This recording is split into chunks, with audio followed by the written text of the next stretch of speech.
High friends, welcome to Malvan Tadka. आज मी अजून एक नवीन रेसिपी तुमच्या समोर घेऊन आली आहे, ती म्हणजे बेसनची वडी, चण्याच्या पिठाची वडी। चला आपण साहित्य बघूया।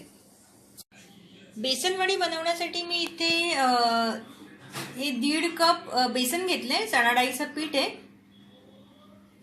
हे तूप आहे अर्धा कप, हा पाव वाटी रवा आहे, शक्यतो बारीक रवा घ्यायचा आहे, हे पाऊण कप साखर आहे, तुम्ही पिठी साखर वापरली तरी चालेल, आणि साखरी चवीप्रमाणे घ्यायची, तुम्हाला जसं गोड पाहिजे त्याप्रमाणे घ्यायचे।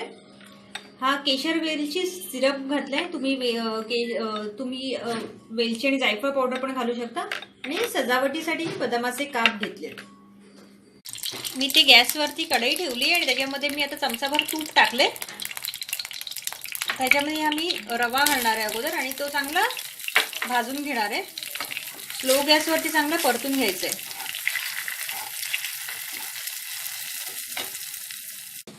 आता रवा मी 3-4 मिनिटं छान परतून घेतलाय, आता याच्यामध्ये मी बेसन घालून घेणार आहे,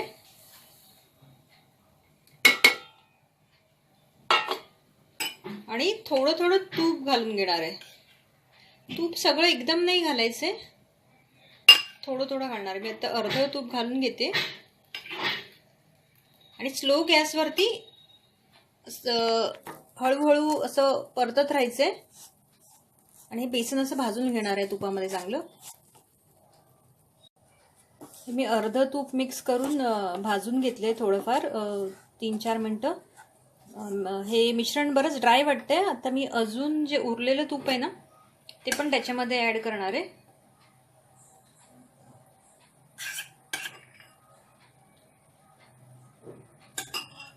हे कंटिन्यूस हलवत राहायचंय, नाहीतर हे तळाला करपेल। मी पुन्हा हे चांगलं भाजून घेणार आहे, भाजायला थोडा वेळ लागतो। आता हे जवळजवळ मी स्लो गॅसवरती 15 मिनिटं भाजले चांगलं तुपामध्ये। तुम्हाला अगदी ड्राय वाटत असेल बेसन तर तुम्ही अजून तूप घालू शकता। आता मी याच्यामध्ये साखर घालते, आणि ही वेलची केशर वेलची सिरप पण घालून घेणार आहे। तर साखर वितळल्यावरती थोडंसं ओलसर होईल ते, आता पुन्हा मी थोडा वेळ परतून घेणार आहे। हे बेसन वडीचं मिश्रण जवळजवळ 20-25 मिनिटं मी भाजून घेतलंय, हे छान असं लालसर झाले, हे रेडी आहे आता वड्या थापायला। मी ऑलरेडी एका प्लेटला तूप लावून ठेवले, त्याच्यामध्ये हे मिश्रण सगळं काढून घेणार आहे। इथे प्लेट घेतली, मी प्लेटला तूप लावून घेतलंय, आणि आता हे बेसन वडीचं मिश्रण याच्यामध्ये काढून घेते। गरम असतानाच हे थापून घ्यायचं प्लेटमध्ये। सर्व मिश्रण मी इथे प्लेटमध्ये काढून घेतले, आणि असं हे मी वाटीने थापून घेणार आहे व्यवस्थित। गरम असतानाच हे थापून घ्यायचे।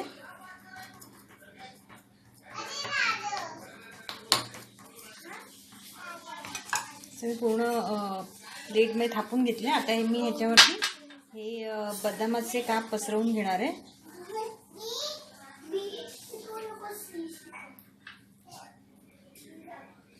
हे असंच आपण रूम टेम्परेचरला गार व्हायला द्यायचं, किंवा तुम्ही अगदी 15 मिनिटं फ्रीजमध्ये ठेवलं तरी चालेल, मग ते घट्ट होईल आणि आपण त्याच्या वड्या कापणार आहोत। ही बेसन वडी आपली इथे गार झालेली आहे। मी 15 मिनिटं तुम्ही फ्रीजमध्ये पण ठेवू शकता, किंवा अगदी पावणे तास तुम्ही बाहेर ठेवली रूम टेम्परेचरला ना, तर ती नॉर्मल कडक होईल। ओल्या असतानाच म्हणजे गरम असतानाच मी सुरीने असे काप पाडून घेतले, कारण घट्ट झाल्यावरती ते प्रॉपर कापता येणार नाही म्हणून। आता मी हे हळू प्लेटमध्ये काढून घेणार आहे, मी अशा प्लेटमध्ये काढून घेते।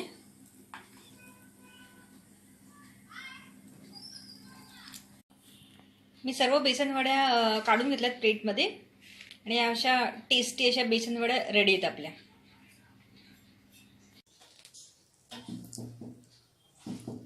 बेसन वडी अगदी खूप छान झाली आहे, आणि एकदम सोपी रेसिपी आहे। तुम्हाला ही रेसिपी आवडली असेल तुम्ही ट्राय करा आणि नवीन नवीन रेसिपीजसाठी आमचं चॅनल सबस्क्राईब करा, म्हणजे आमच्या कोणत्याही रेसिपीचं नोटिफिकेशन तुम्हाला इमिडिएटली मिळेल.